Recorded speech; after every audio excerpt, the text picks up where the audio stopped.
Hello, how are you doing? Let's do another key takeaways episode this week. Grab a coffee, get a pen or a notepad, or just sit back and relax on your commute. And let me take you through some really important points that I've wanted to share with you that will hopefully build your confidence. Let's crack on then, shall we? Hello and welcome back to Confident Business English. You're here with me, Anna, your Neurolanguage Coach. So these episodes are really just an opportunity for me to go through some things that I have on my list, common questions that people ask me all the time or things that have come up in client sessions. And I wanted a space to do this because some of them don't need a whole entire episode. In fact, I'm going to go through the first couple of points with you really quickly. We've got a few things on the list today, a couple of vocabulary points, a little bit of grammar, and we're going to finish with a mindset point, which really stay around for that because I think that's a situation that I'm sure you can relate to, and I'm going to give you some tips as to what I said to my client. Let's start off then, and the first point is about some super common phrases, which I'm sure you already know, which is to be on the same page and to agree with something. One of my clients asked me the other day, they're like, is it the same thing? And the answer is, they're not the same. Now, if you agree with something, you're probably going to be on the same page, but just because you're on the same page doesn't necessarily mean that you agree.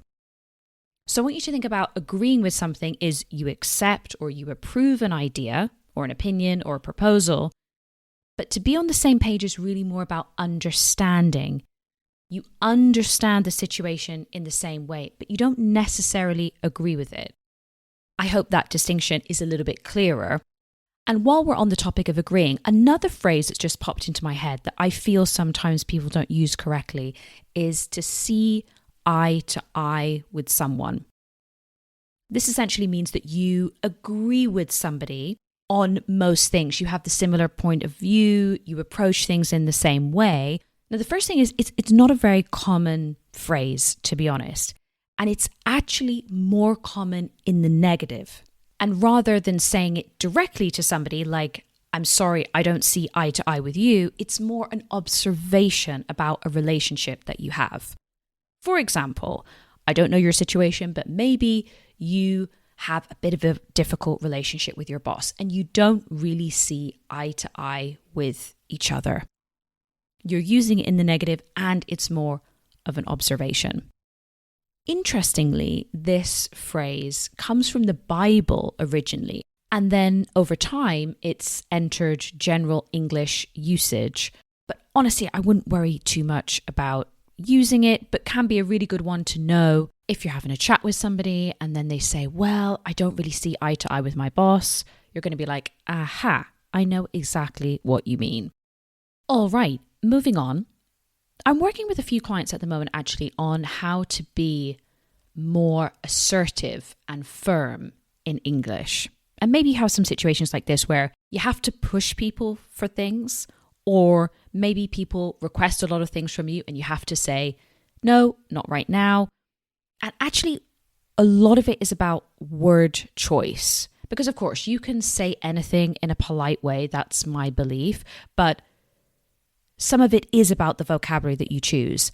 And two questions that I noticed people were not using in the best way were, what do you think? And does that work for you? For example, I was role-playing with one of the clients a situation where one of their employees was asking for a promotion and they weren't prepared to give them a promotion at that stage. So they gave them a proposal about what they wanted to do.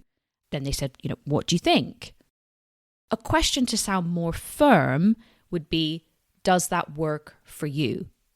You're still giving them an opportunity to give you some feedback, but it narrows it a little bit. Because if you say, what do you think?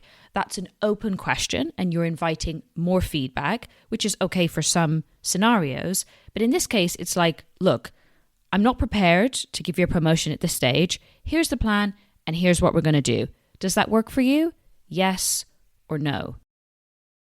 If you need to be firmer and more assertive when you're presenting your idea or approach, you might want to move away from, what do you think? What are your thoughts on that? What is your input? And actually just give them a yes or no question. Does that work for you? Yes or no? And that's going to come across as firmer and more assertive when you need to be. You don't always need to be like that, but when you do, you've got a tool in your toolbox. Moving on, I'd just like to do a very quick grammar point, actually. And if you've been listening to the podcast for a while, you may have heard me talk about this before. Specifically related to two structures you can use when you're talking about specific things you've done in the past. And this is to be able to do something and to manage to do something. We use these structures all the time in business communication. I wasn't able to speak to Sarah yesterday. I managed to get hold of John.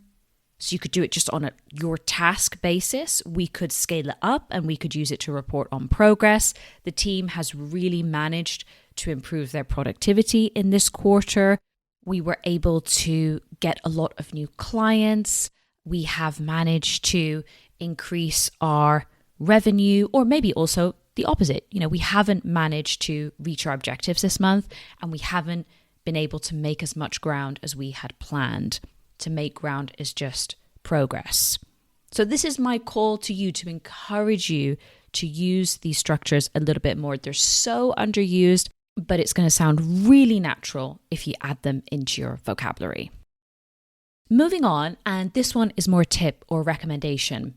One of my clients came to the sessions the other day and they said, Anna, I really want to ask you about reading, because I read the news and it makes me feel like I don't understand English because I really don't get what they're talking about. The thing is, news is a big part of our life, and maybe you have to keep up to date with the news and you have to follow the news as part of your job, or maybe it's just something you like to do personally. The English and the writing in news is very different to the way that we talk. So if you open up the news, maybe it's BBC or whatever, and you think, I literally don't understand what they're saying, that's not a reflection really on you. If you spoke like the writing in a news article, you would sound far too dense and weird. So just remember that. When they use the words for the headlines and in the articles, they're trying also to have an impact, and that influences the word choice that they use. For example, one of the things that I always recommend is that if you're describing changes, is just to use increase and decrease, because in the end, it doesn't really matter. The most important thing is I need to know, did sales increase significantly? Did they increase slightly? But I don't really need to have a fancy verb like skyrocketed, for example. But in a newspaper publication, they're looking for those words that really carry a lot of energy and impact. So they might say skyrocket, soar, plummet. And they're all basically doing the same thing. They're just saying increased significantly. Business communication has got a slightly different objective than the writing in a newspaper article. And just because you go onto BBC News and it's really hard for you to understand, don't worry about it. It's really not a reflection on how you can communicate at work. Finally, then, I would like to talk about mindset. And I'm going to share with you something that my client told me recently because I think it's so relatable. The context was that we were catching up, and normally one of the questions I might ask is, how has your English been over the last couple of weeks, especially if they had a big meeting or something specific that they had to do. They were like, well, actually not so great.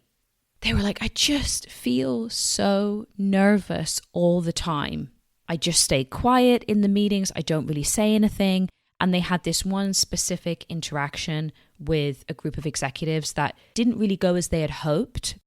And they said, I felt like I could see the disappointment in my boss's eyes in the way that I was communicating in English.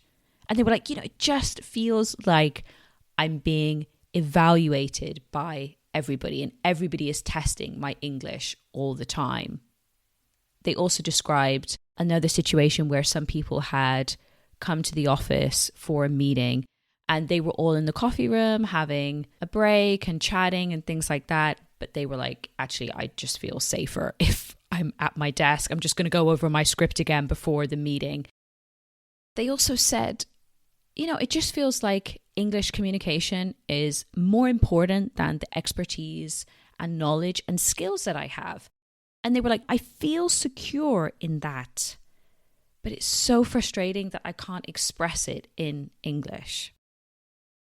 If this is you, let me try and give you some guidance. And these are some of the things that I shared with them in the session. Inevitably, English communication for somebody like you in your role and where you're going in your life, it is really important. So I do believe, of course, I'm a little bit biased, but I do believe that it's worth investing in your English communication skills, but just your communication skills in general. The first thing I think that's important is when you get in a bit of a negative spiral like this, and this is what was happening to this person, is they were kind of going, okay, and then this was bad, and then this was bad, and this was bad. Happens to us all. One thing that I encourage you to do is really coach yourself when you have these difficult moments or embarrassing moments, because they're going to happen. The question then becomes, how are you going to choose to react? And I think that's a good thing to give you some confidence as well, is it's within your control to choose how you react to these types of situations that you might encounter when you're communicating in English. Work with a structure like the ABC goals. A, it goes really well. B, it's okay. C, it wasn't very good, but I just got it done. And you can be secure in the fact that, okay, even if it's C, I'm still moving forward because I still got some practice in. It wasn't perfect, but it's fine. And that can be quite a nice antidote to perfectionism.